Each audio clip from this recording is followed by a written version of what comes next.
ఆ తదుపరి 2024 సంవత్సరంలో మనకి దేవుడిచ్చిన వాగ్దానము, ఆయన నా వెంబడి రండి, నేను మిమ్మను మనుష్యులను పట్టుజాలనుగా చేతునని వారితో చెప్పెను. వెంటనే వారు తమ వలలు విడిచిపెట్టి ఆయనను వెంబడించిరి.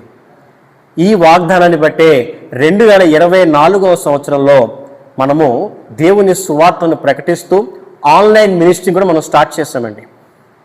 సో దేవుని యొక్క ఆత్మ ప్రేరేపణ బట్టి ఆన్లైన్ ద్వారా దేవుని వాక్యాన్ని అందించడం మనం ప్రారంభించాం. ఎంతో గొప్పగా ఆ సంవత్సరం అంతా కూడా దేవుడు మరి ఎంతో దేవుని వాక్యం చక్కగా చెప్పడానికి దేవుడు ఎంతో సహాయం చేశాడండి. ఆ తదుపరి 2025లో మేలు కలుగు మార్గం ఏది అని అడిగి అందులో నడుచుకొనుడి, అప్పుడు మీకు నెమ్మది కలుగును. ఇర్మియా గ్రంథము 6వ అధ్యాయము 16వ వాక్యాన్ని మాకు దేవుడు అనుగ్రహించాడు. అనుగ్రహించినట్లుగానే ఎంతో చక్కగా ఆయన మార్గాల గుండా దేవుడు మనల్ని నడిపిస్తూ వచ్చాడండి. హల్లెలూయా. మరి ఈ నూతన సంవత్సరంలో 2026లో మనకి దేవుడు ఇచ్చినటువంటి మందిర వాగ్దానము, యెహోవా తమకు దేవుడు కాగల జనులు ధన్యులు, ఆయన తనకు స్వాస్థ్యముగా ఏర్పరచుకున్న జనులు ధన్యులు అని మనతో దేవుడు చెప్తున్నాడండి.